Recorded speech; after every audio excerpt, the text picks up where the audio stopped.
नमस्कार दोस्तों, मैं डॉक्टर भूपेंद्र मायचा आज आपसे इतिहास लेखन के विषय में बात करना चाहता हूँ। भारतीय इतिहास लेखन को लेकर के बहुत सारी समस्याएं हैं। इसमें कई सारी जो बातें हमें समाज में देखने को मिलती हैं और बहुत सारे जो हमारे नेता हैं या सामान्य व्यक्ति है, आम व्यक्ति है, वो ये बात रखता है कि भारत का इतिहास गलत लिखा हुआ है। इस गलत इतिहास लिखने के पीछे कारण क्या है? ऐसे कौन से कारण हैं कि हमारा इतिहास उस रूप में नहीं है जिस रूप में होना चाहिए? क्या वैज्ञानिक रूप से लिखा हुआ इतिहास है? क्या उसमें कुछ कमियां हैं? क्या उसमें मिथ हैं? क्या उसमें झूठी बातें हैं? तब हम सोच पाते हैं कि इतिहास लेखन या पुनर्लेखन की बात करने वाले लोग सिर्फ क्या बात ही करते रहेंगे या उनके पीछे कोई कारण भी होंगे ताकि हम इतिहास को उस रूप में लिख सकें जो वास्तव में इतिहास है। भारतीय इतिहास लेखन की एक समस्या नहीं है, अनेक समस्याएं हैं। प्राचीन काल से लेकर के मध्य काल और यहाँ तक कि आधुनिक काल में वो सब विषय हमारे सामने उपस्थित होते हैं जिनको लेकर के कोई तार्किकता दिखाई नहीं देती है। यदि आप बात करेंगे कि इतिहास लेखन में कहीं राष्ट्रवादी दृष्टिकोण है, कहीं मार्क्सवादी दृष्टिकोण है और कहीं विदेशी जो एक प्रभाव है वो दिखाई देता है। जब भारतीय इतिहास को हम देख पाते हैं और स्पष्ट रूप से हमें ये पता चलता है कि भारतीय इतिहास के लेखन में कमियां हैं, लेकिन उन कमियों को दूर करने के लिए ऐसे कौन से प्रयास किए जाएं? जब भी हम इन प्रयासों की बात करते हैं तो कहीं ना कहीं हमें एक एजेंडे के रूप में या किसी प्रोपेगेंडा के रूप में दिखाई देता है। वास्तविक कार्य जमीन पे दिखाई नहीं देते हैं। तो भारतीय इतिहास के लेखन के विषय में बहुत सारी समस्याएं हैं। उन समस्याओं को लेकर के हम कार्य नहीं करना चाहते हैं। यदि आप प्राचीन भारत में देखेंगे तो हम कहीं ना कहीं साहित्यिक स्रोतों की बात करते हैं जो उस समय की किताबें लिखी गई हैं। कहीं हम पुरातात्विक स्रोतों की बात करते हैं कि जो पत्थरों पे या फिर आपके सिक्कों पे लिखे हुए हैं, कहीं गुफाओं में लिखे हुए हैं, वो लेख हमें मिलते हैं। लेकिन उन लेखों के बाद या फिर दूसरे जो विषय हैं उनको लेकर के, चाहे साहित्य की बात करें तो साहित्य के इतिहास के अंतर्गत भी बहुत सारे विषय निकल के आते हैं। जैसे हमारे व्याकरणाचार्य हैं, भाषाचार्य हैं, तो भाषा का भी एक अपना इतिहास होता है। हम उस भाषा के विकास के साथ साथ अपने इतिहास को भी देख सकते हैं। प्राचीन भारत में हमें जो साहित्यिक स्रोत मिलते हैं उनमें धार्मिक स्रोत बहुत ज्यादा हैं, लेकिन उन धार्मिक स्रोतों का जो काल है उसे निर्धारण करने के लिए हम ऐसी कौन सी पद्धतियां इस्तेमाल करें ताकि हम सही रूप में इतिहास को देख सकें। भारत के इतिहास के साथ सबसे बड़ी विडंबना ये रही है कि भारत का इतिहास कहीं क्रमबद्ध रूप में नहीं लिखा गया है। किसी भी रूप में वो क्रमबद्ध नहीं मिल पाता है। इसलिए हम सोचते हैं कि इतिहास को उस रूप में देखें जो वास्तव में इतिहास का एक रूप होता है। इतिहास लेखन में एक सबसे बड़ी दिक्कत यह आती है कि कहीं ना कहीं पूर्वाग्रह होता है, बायसनेस होता है। हम स्वयं को महान बनाने के चक्कर में इतिहास को उस रूप में नहीं देख पाते ताकि वो तर्क के आधार पर भी कसौटी में कसा जा सके, लेकिन वो सब चलता रहता है। भारतीय इतिहास के लेखन में जो सबसे बड़ी भूमिका रही है वो पुरातात्विक स्रोतों की रही है।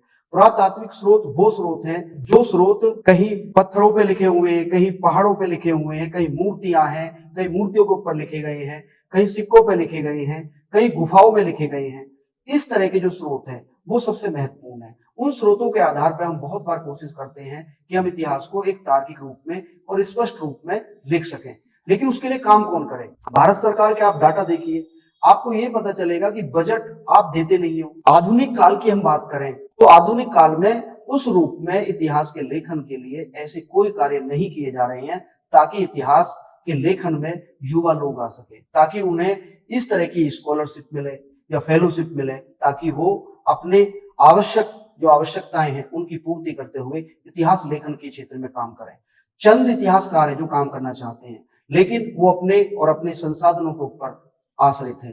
वो किसी भी रूप में जो एक सामान्य सहायता मिलनी चाहिए आर्थिक रूप से, उन्हें भी वो उपलब्ध नहीं हो पाती है। छोटे छोटे प्रोजेक्ट आते हैं, उन प्रोजेक्ट से क्या हासिल होना है? जो लोग इतिहास पुनर्लेखन की बात करते हैं उनसे बात की जाए कि आप इतिहास को क्यों नहीं लिखना चाहते, तो इतिहास लेखन के लिए ना तो उनके पास धन है, और इतिहास जैसे विषय में मैं खुद एक इतिहास का विद्यार्थी हूं, तो मुझे लगता है इतिहास में बहुत ज्यादा जॉब की अपॉर्चुनिटी है ही नहीं।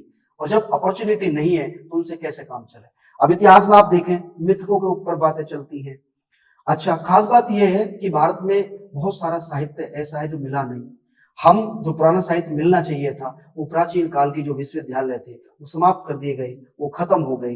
वहां से कुछ साहित्य तिब्बत गया, चाइना गया, जापान गया, थाईलैंड, मलेशिया, इंडोनेशिया, श्रीलंका, उससे हमें बहुत सारा जो पाली और प्राकृत का जो साहित्य है उससे हमने खोजने की कोशिश की है। प्राचीन काल में हालत बहुत अच्छी नहीं है, ऐसी मध्य काल में है, लेकिन मध्य काल में जैसे ही हमारा ये सल्तनत काल शुरू होता है, मुगल काल शुरू होता है, तो मुगल काल में जाकर के इतिहास का एक विधिवत एक विभाग बनाया जाता है। लेकिन वहाँ भी बहुत सारे विषय ऐसे हैं कि जो कहीं न कहीं लगता है कि वो गलत तरीके से है। आधुनिक काल में आकर देखते हैं तो हमें जेम्स प्रिंसेप, अलेक्जेंडर कनिंघम ऐसे लोग, ऐसे महान व्यक्तित्व मिलते हैं जो भारत के प्राचीन इतिहास को खोजते हैं। यदि जनरल कनिंघम या जेम्स प्रिंसेप ना होते तो अशोक की हमें पता भी नहीं चलती कि अशोक पैदा कहाँ हुए थे, वो कहाँ के राजा थे।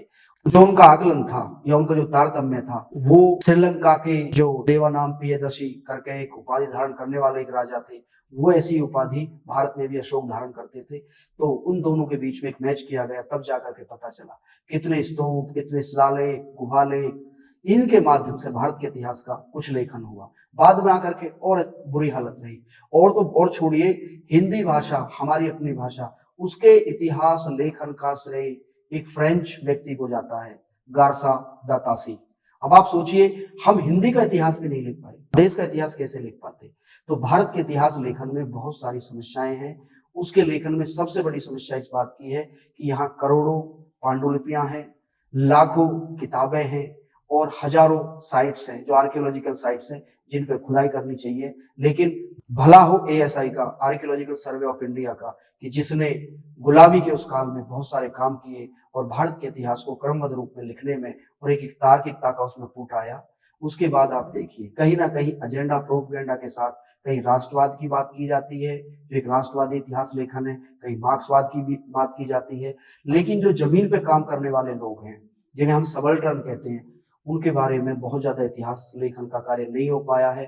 कहीं व्यक्तिवाद को लेकर इतिहास लेखन है, कहीं किसी धर्म विशेष को लेकर के जो इतिहास लेखन है। हमें कहीं ना कहीं इतिहास लेखन में तार्किकता और वैज्ञानिकता स्थापित करनी होगी ताकि भारत का इतिहास बेहतर रूप में हो सके। अब ना हम भाषाओं का इतिहास लिख पाए हैं, ना हम किसी व्यक्ति विशेष के इतिहास पर काम कर पाए हैं, तो बेहतर है कि हमें इतिहास पुनर्लेखन पर काम करना होगा। ये एक बहुत विचारणीय प्रश्न है, लेकिन सरकारी स्तर से बहुत ज्यादा प्रयास नहीं होते हैं। और इतिहास अपना आप में कोई जॉब ओरिएंटेड सब्जेक्ट नहीं है, इसलिए सामान्य व्यक्ति इसे मजे मजे के लिए पढ़ता है। कहीं फिल्म में कुछ देख लेगा तो उसको समझ लेगा कि यह भारत का इतिहास है। तो व्यक्तियों की जो धारणा का जो निर्माण हो रहा है वो फिल्म देख करके है, कहीं किसी सीरियल को देख करके है। तो इतिहास ये नहीं हो सकता। इतिहास लिखने के लिए हमें वैज्ञानिकता और तार्किकता बहुत जरूरी है। तो भारत के इतिहास को हमें नए सिरे से लिखना है, उसमें कमियां हो सकती हैं, उन कमियों को ठीक करना है। बाकी आप भाषा के आधार पर देख लीजिए, प्राचीन काल की जो भाषाएं हैं उनके बारे में हमारा बहुत ज्यादा अध्ययन नहीं है। ये तो 18वीं 19वीं सदी में जो ब्रिटिश लोग थे उन्होंने काम किया, पाली और प्राकृत को लेकर के काम किया। तो उन लोगों की एक अलग सोच रही थी, लेकिन वो एएसआई है, उसने क्या काम किया है। आजादी के पहले पहले जो ASI, archaeological survey of India, पुरातात्विक सर्वेक्षण जो विभाग है, उसने आजादी के पहले जो काम किए, आजादी के बाद उसके कार्य देखिए तो आप अचंभे में पड़ जाओगे। ये ऐसे ऐसे विभाग बना दिए हैं कि ये एजेंडा प्रोपेगेंडा चला रहे हैं, इन्हें वास्तविक रूप में कोई काम करने की स्थिति दिखाई नहीं देती। बाकी ये है कि बहुत सारे इस तरह के तथ्य हैं कि जिन तथ्यों के आधार पर एक तथ्य दूसरे तथ्य को काटने को तैयार है, तो उस बारे में बात हो सकती है। इन्हीं शब्दों के साथ मैं अपनी वाणी को विराम देता हूँ और हमारे चैनल को सब्सक्राइब करें, लाइक करें, शेयर करें, कमेंट करें, सुझाव दें हमें कि हम क्या गलतियां कर रहे हैं। कोई टॉपिक हो जिस टॉपिक पर हमें काम करना चाहिए, उससे संबंधित एक बेहतर रूप में हम आपको कुछ उपलब्ध करा सकें। इन्हीं शब्दों के साथ मैं अपनी वाणी को विराम देता हूँ। बहुत बहुत धन्यवाद। नमस्कार।